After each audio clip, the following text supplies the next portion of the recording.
Ecco, diciamo che da qui al 20 giugno il Comune di Fara di Soligo non ha la disposizione di €1 da poter spendere o da poter saldare, diciamo, su conti anche su importi già spesi, su lavori già fatti.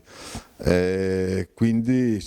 non ci resta che rimanere in attesa dell'udienza del 20 giugno in modo di chiarire quali sono le somme a disposizione del Comune per la normale attività pubblica. Per normale attività intendo dire che sparirà il servizio di trasporto della scuola, sparirà il servizio mensa dell'asilo, della scuola materna di Farra, spariranno tanti altri servizi, contributi che diamo alle associazioni per la sopravvivenza delle associazioni,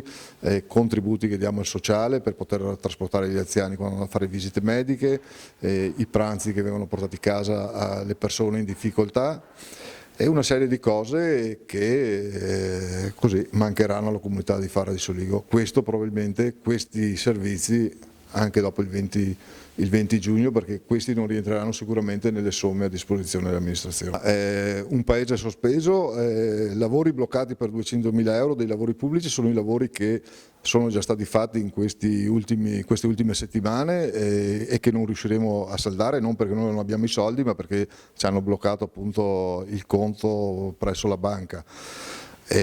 Oltretutto dovevamo partire con un cantiere oggi a Col San Martino per il recupero delle acque bianche, per i problemi appunto di acqua che c'era in quelli di Col San Martino, sono stati bloccati dall'assessore ancora ieri sera, ha sentito la direzione dei lavori per bloccare questo tipo di lavoro. Mercoledì dovevamo partire con un intervento di circa €500.000 alle scuole medie per l'efficientamento energetico delle scuole medie di Col San Martino, bloccati anche questi, con danni alle imprese, con danni ai posti di lavoro, con danni alla comunità di Fara di Soligo. In questo momento sono bloccati anche gli stipendi dei dipendenti,